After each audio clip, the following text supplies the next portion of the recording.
Hello students. So let's start with today's biology class. So in the previous session we have finished with chapter 5 or chapter 1 of unit 2, that is the basic principles of inheritance and variation. So the next chapter that we are going to start is chapter 6 of your NCERT book, that is the molecular basis of inheritance. As we are studying genetics, which is the main which has a main focus on how the characters are transferred from one generation to other, that is the inheritance. In the previous chapter we have studied about the basic idea, means that was given by Mendel, the factors, the chromosomal theory, everything about the basic you can say idea of how the inheritance takes place. But in this chapter we will study about the molecular basis of inheritance, means if we talk about the molecule at the molecular level, how this information, how these characters are transferred to next generation, that we are going to study in this chapter. As you know, DNA is the genetic material, we know this thing, but that time when it was not known, many scientists did their experiments, they gave their reviews, means how the DNA can be considered as a genetic material. So in this chapter we will study how the structure of DNA, why it is called a genetic material, what are the features which shows that DNA is a genetic material, and how it replicates, means how does it form its copy, or how does it codes the information, how means help the cell to transfer the information to next generation. ठीक है, तो हम इसमें replication, transcription, translation, DNA का structure, ये सब इसमें study करने वाले हैं. Okay, so let's start with this. So first, DNA, the genetic material, because scientists they did their experiments to find out that what is the genetic material in a cell. क्योंकि Mendel ने हमें सिर्फ इतना बताया था कि there are some factors or genes which are there in the cell which help to transfer the information, which helps in inheritance, that is the unit of inheritance. Okay, but what is there inside the gene? Gene किससे बना हुआ है, ऐसा क्या होता है gene के अंदर जिसकी वजह से इंफॉर्मेशन ट्रांसफ़र होती है, तो उसके लिए हमें डीएनए को स्टडी करना पड़ा. ठीक है, तो before starting with the DNA structure and the properties which shows that DNA is a genetic material, और उसका जो हिस्टोरिकल बैकग्राउंड है कि कौन कौन से साइंटिस्ट ने कौन सा एक्सपेरिमेंट किया, ये फाइंड आउट करने के लिए कि डीएनए एक जेनेटिक मटेरियल है, उससे पहले आपको बेसिक जो जेनेटिक मटेरियल की प्रॉपर्टीज़ हैं वो पता होनी चाहिए. ठीक है, तो जेनेटिक मटेरियल की क्या प्रॉपर्टीज़ होनी चाहिए? First is the heredity information should be present in the coded form, means heredity information, because we are focusing here on the transmission of characters. तो heredity क्या होती है? When the characters are transferred from one generation to next generation. So this information should be in the coded form. तो एक code कुछ ऐसा होना चाहिए जिससे हमें एग्जैक्ट इन्फॉर्मेशन पता चले कि एक्चुअल में कैसे करेक्टर जो है वो नेक्स्ट जनरेशन में ट्रांसफ़र होते हैं. Next is the vast diversity. So vast diversity means it should be so much diverse that in the different species, even in the individuals of a same species, it should vary. ठीक है, क्योंकि there are so many individuals, so many species, so many organisms, the DNA should have a vast variety. और वो कब possible होगा? जब उसके अंदर जो कोडोन का सीक्वेंस है वो फ्लक्चुएट करेगा. ठीक है, for example just let me give you an simple example. अगर हम for example we are making a necklace with the coloured beads, तो हमारे पास डिफरेंट कलर के बीड्स हैं, yellow, green, orange, purple. Okay, जितने ज़्यादा हमारे पास कलर्ड बीड्स होंगे उतना ही ज़्यादा हम उनको रीअरेंज करके डिफरेंट नेकलेस बना पाएंगे. ठीक है, similarly in this case DNA has different codes. उसके ऊपर जो सीक्वेंस होते हैं, डीएनए के ऊपर नाइट्रोजनस बेस होते हैं, वो हम जब स्ट्रक्चर डिटेल में स्टडी करेंगे then you will be more clear that nitrogenous base can be arranged in different sequence due to which the different codes can be formed, and due to these different codes the DNA has vast variety. ठीक है, so is it clear? Vast variety. Next is replicate itself. The genetic material should have the ability to replicate itself. Replicate means अपना exact इसको same वो बना सके, क्योंकि जब भी next generation में ट्रांसफ़र होते हैं सेल्स, तो every material is replicated, every material is duplicated. क्योंकि हमें एक सेल से दूसरे सेल को बनाना है, तो हमें जो चीज़ें एक सेल के अंदर प्रेजेंट है उनका सबकी एक कॉपी चाहिए होगी. तो डीएनए एक ऐसा मीन्स जो जेनेटिक मटेरियल है उसके अंदर एक ये प्रॉपर्टी होनी चाहिए कि वो खुद से रेप्लिकेट कर सके, उसके अंदर सेल्फ रेप्लिकेशन की एबिलिटी होनी चाहिए. Next is it should be present in all the cells. Obviously the cell is only cell when the DNA or the genetic material is present in it. ठीक है. Pass to the next generation. Yes, obviously if the cell it is the only thing which will transfer to the next generation, which will transfer the information from previous generation to next generation. तो इसके अंदर ये ability होनी चाहिए कि ये next generation में transfer हो सके. Next is express itself in the form of specific biomolecules.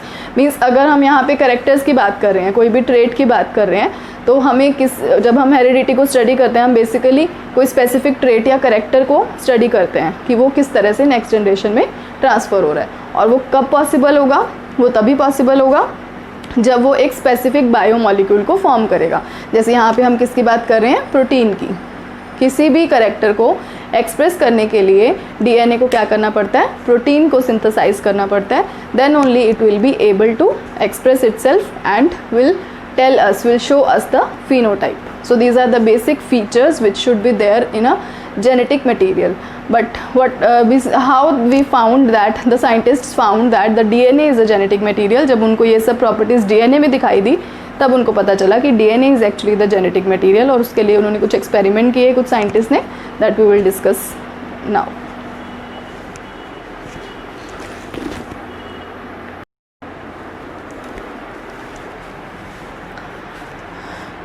So to find out that DNA is a genetic material, some scientists did their experiments, but before that I want to tell you something about the history of DNA, how the DNA was discovered.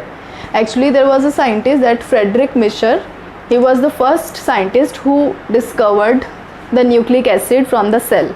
तो उसने सबसे पहले nucleic acid को isolate किया था cell से, लेकिन he did not give the term DNA to that, he gave the term nuclein. तो उसने बोला कि ये जो न्यूक्लिक एसिड है जो सेल के अंदर सभी सेल्स के अंदर प्रेजेंट होता है वो क्या है? Nuclein. Later on Hartwig was the scientist who told that this nuclein is the heredity carrier. Means it act as a carrier, it help in the transfer of information from one generation to other. Then later on many scientists they've tried to find out the structure, the basic structure. Then slowly they came to know that it is made up of nitrogenous bases, protein, hydrogen bonds are there in this.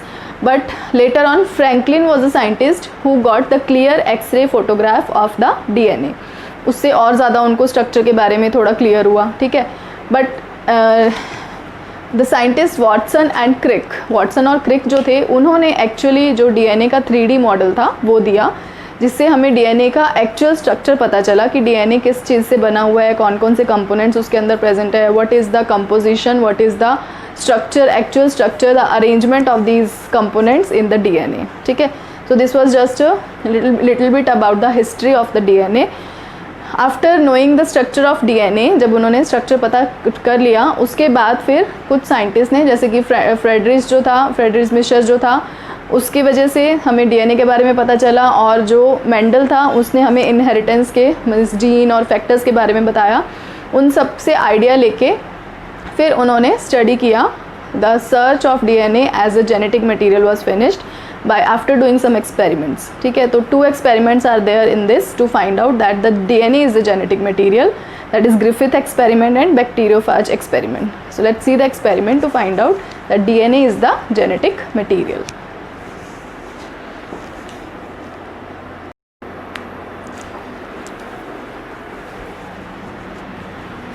So to find out that the DNA is a genetic material, 2 experiments were done. First was called Griffith's experiment. Griffith was the scientist who did his experiment. That is why this experiment is also called Griffith's experiment. And it is also called transformation. Why it is called transformation? When we will study the conclusion or summary of his experiment, then I will tell you. So he did his experiment on bacterium Streptococcus pneumoniae. Streptococcus pneumoniae, which is a bacteria which when enters into an organism cause the disease pneumonia. Okay. And he did his experiment with this bacteria on mice. तो generally जो भी हम experiments करते हैं mammals के ऊपर जो भी हमने करने होते हैं that we do on mice. So he has taken 2 strains of the bacteria. Like आपने पढ़ा है ना कि ग्राम स्टेनिंग होती है बैक्टीरियाज की, इसी तरह से इस बैक्टीरिया की भी 2 स्ट्रेन्स जो हैं उसने कलेक्ट की. One was the virulent strain and the second was the non virulent strain. अब इसने ये स्ट्रेन्स को कैसे मीन्स आइडेंटिफाई किया, तो इसने क्या किया, इन बैक्टीरियाज को कल्चर मीडिया के ऊपर ग्रो किया. कल्चर मीडिया क्या होता है, मीन्स लैब में हम क्या करते हैं, आर्टिफिशियल एक न्यूट्रिएंट मीडिया बना लेते हैं, उसके ऊपर एक प्लेट लाइक स्ट्रक्चर होता है जिसको पेट्री प्लेट बोलते हैं, उसके ऊपर बैक्टीरियाज को ग्रो करते हैं और फिर उनका नेचर देखते हैं. ठीक है, तो उसने 2 टाइप के जब बैक्टीरियाज को ग्रो किया तो उसमें से कुछ जो बैक्टीरिया को ग्रो किया तो कुछ बैक्टीरियाज तो ऐसे थे जो कि बहुत ही स्मूथली उसके ऊपर ग्रो हो गए with a smooth structure. Okay, and some bacterias they form the rough structure. Okay, तो जो स्मूथ वाले थे जब उसने देखा they were those which produce disease. Means उसने देखा कि जो स्मूथ वाले थे उनको जब किसी में इंजेक्ट करते हैं तो वो डिजीज़ प्रोड्यूस करता है, दैट इज़ न्यूमोनिया. तो उसने इस स्ट्रेन को नेम दे दिया वायरुलेंट और उन्होंने स्मूथ कल्चर फॉर्म किया था, इसलिए इसको एस टाइप भी बोलते हैं. ठीक है. Second was the non virulent because they produce the rough strain. ठीक है, and when he found that they did not produce any kind of disease. ठीक है, तो इसीलिए इसने 2 स्ट्रेन को नेम दे दिया. Virulent was the S type that was producing, that was pathogenic, that was showing the disease, and non-virulent were the R type that was not showing the disease.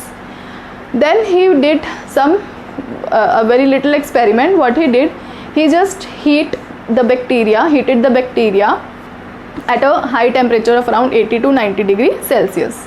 तब उसने देखा कि जो हीट किल्ड एस टाइप के bacteria थे, virulent type के bacteria, जब उनको इंजेक्ट किया तो उन्होंने भी डिजीज़ नहीं किया. ठीक है, तो that was a third type of strain. Means one was the virulent S type which was producing disease, second was non-virulent R type which was not producing disease, and third was the heat killed S type which was not producing the disease.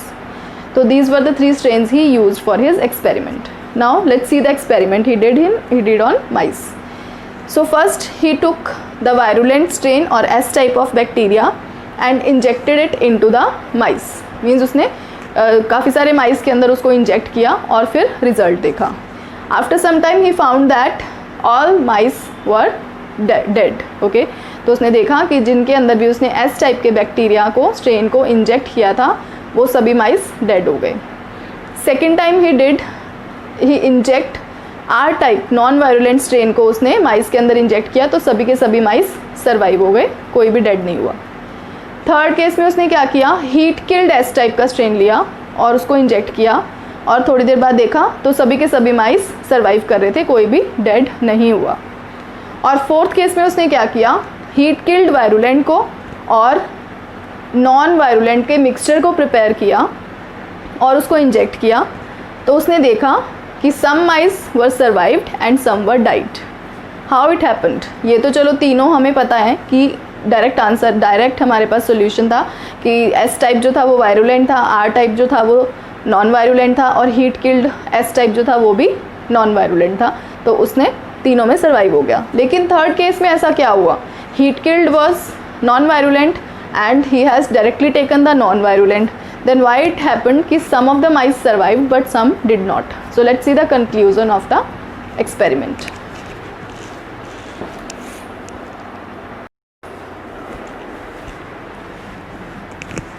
So after Griffith's experiment, the conclusion drawn was, in the first 3 cases it was completely clear that S type caused the death of the mice, R type did not cause the death of the mice, and heat killed S type did not cause the death of the mice. But the fourth case, when he injected heat killed S type with the R type, then he found that some of the mice survived and some were died. How it happens? That was because of the transformation of living R type into S type. As I told you, this experiment is also called as transformation experiment, Griffith's transformation experiment.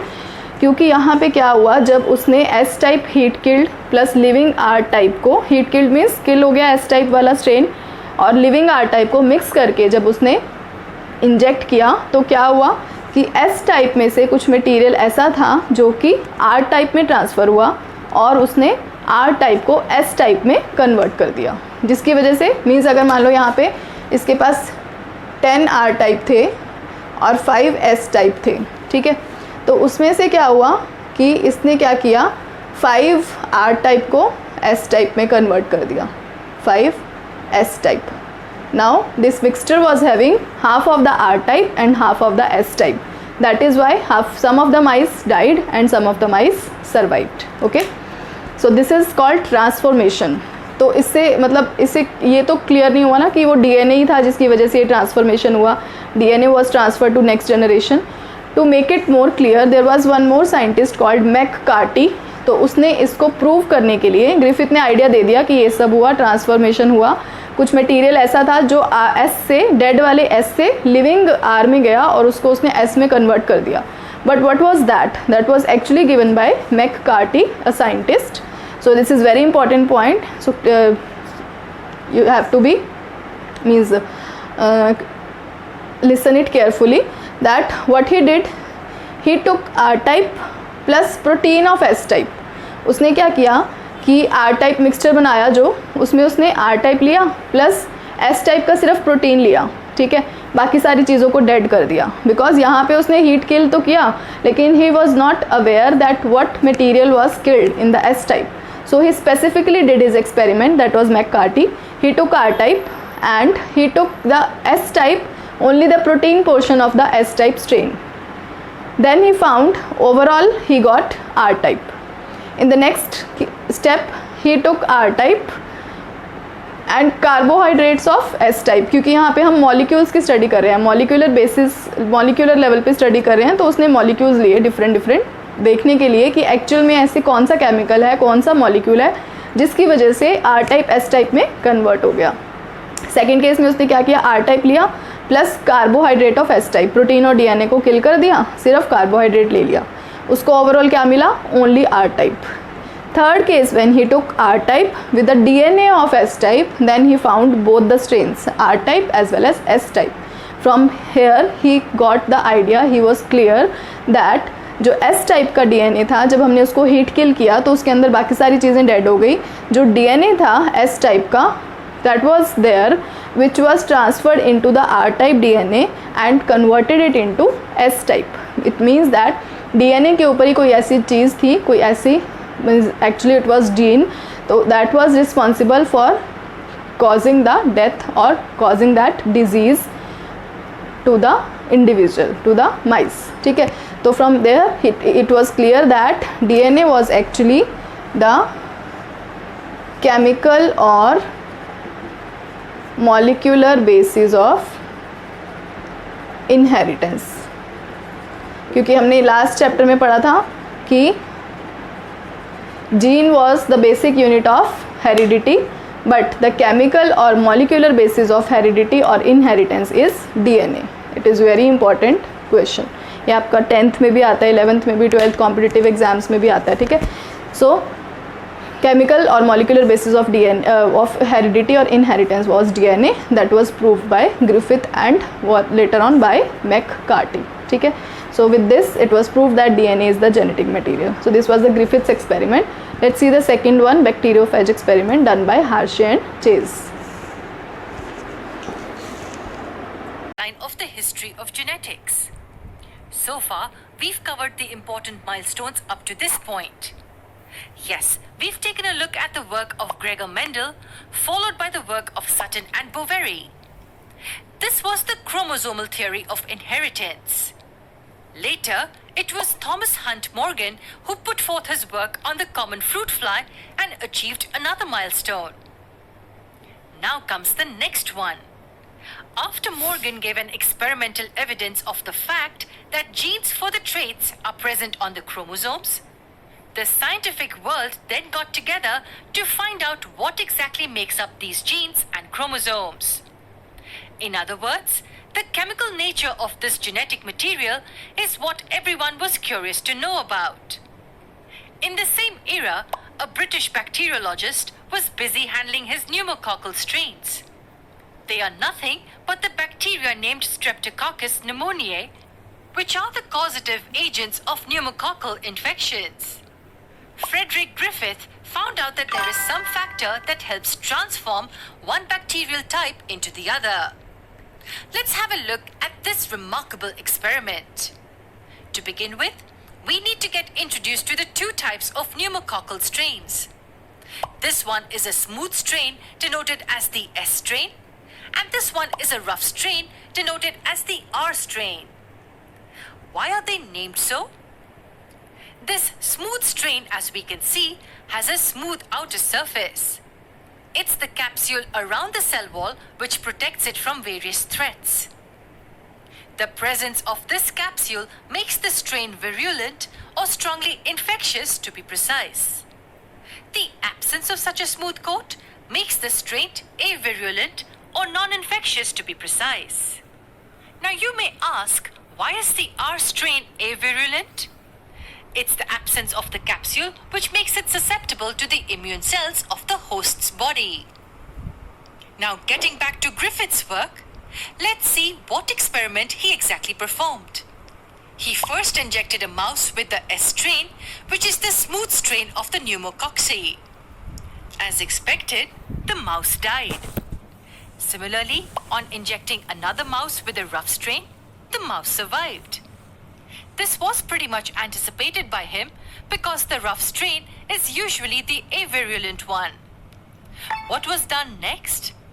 Now the third mouse was injected with the S strain, but after the bacteria were heat killed. That means he heated the S strain to extreme temperatures, which killed the virulent strain and made it ineffective. So the injected mouse survived. Now comes the last part. This time Griffith injected a mouse with a mixture of both rough strain and heat-killed smooth strain. That's right, a mixture of the rough strain and the heat-killed smooth strain.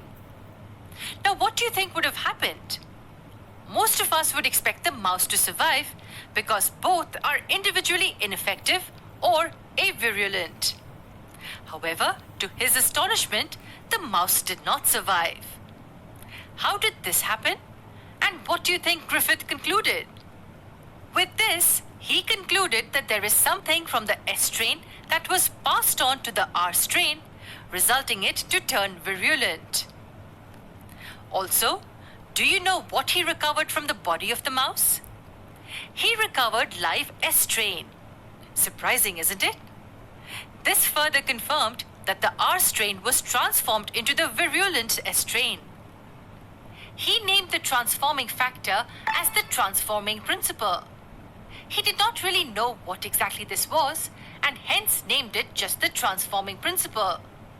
But he predicted that this could be the genetic material. Was this really the genetic material? Or was it something else? Let's find that out in the next part.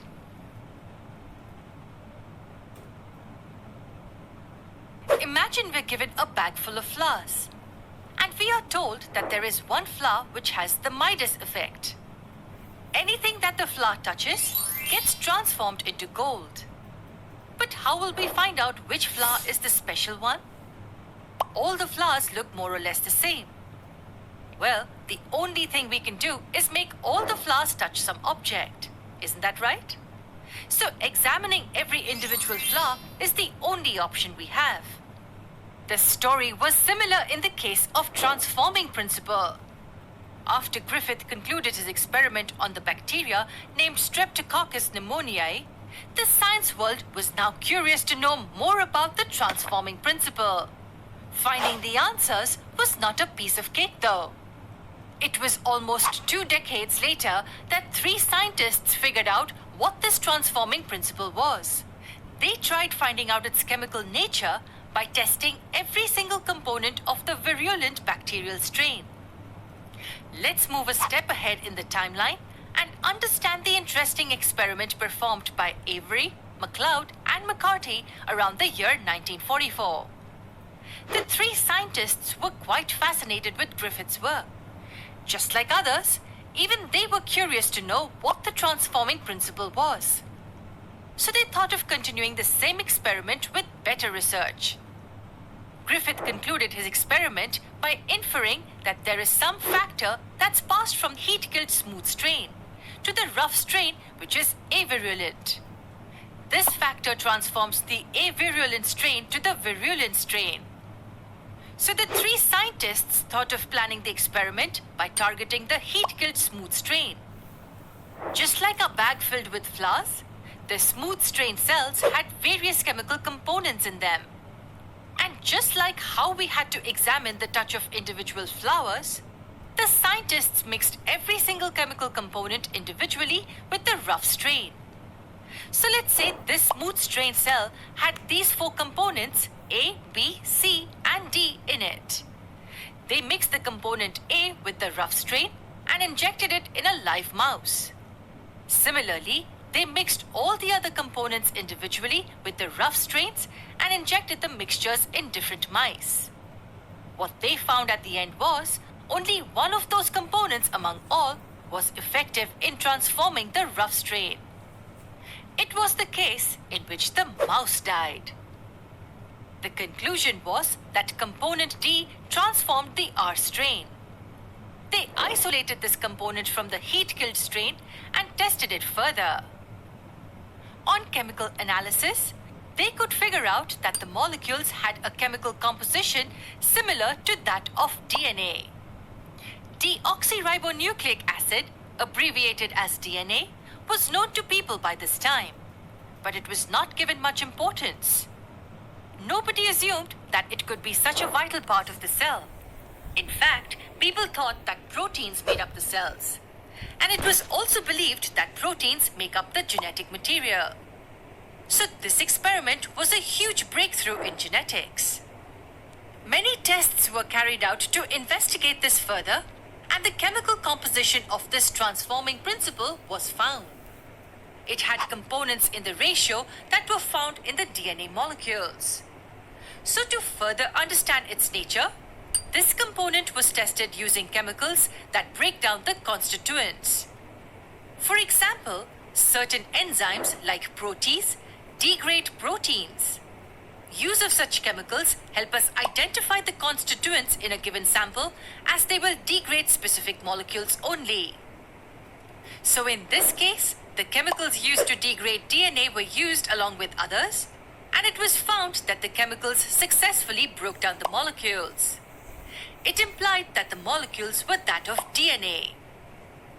This chemical analysis helped in understanding that the transforming principle was nothing else but DNA.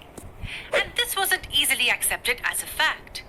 A few years later, another experiment helped confirm the fact that it's indeed the DNA which is transforming principle.